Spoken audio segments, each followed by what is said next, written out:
তুমি কিছুই বলনি, তবু বুঝে নিয়েছি। চোখের গভীর নিস্তব্ধতায় লুকিয়ে ছিল এক ফোঁটা অভিমান। হয়তো আমার কথায় লেগেছিল কোথাও।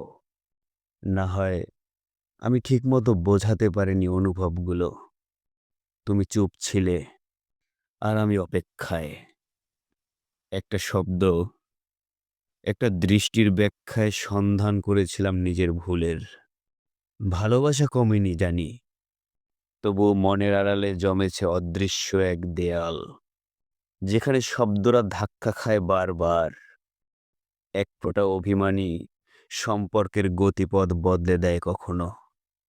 তাই আজও চাই, তুমি মুখ ফিরিয়ে নিলেও, অভিমানের দূরে চলে গেলেও, আমার ভালোবাসা যেন তোমার কাছে গিয়ে থামে নীরবেই, অবিরাম।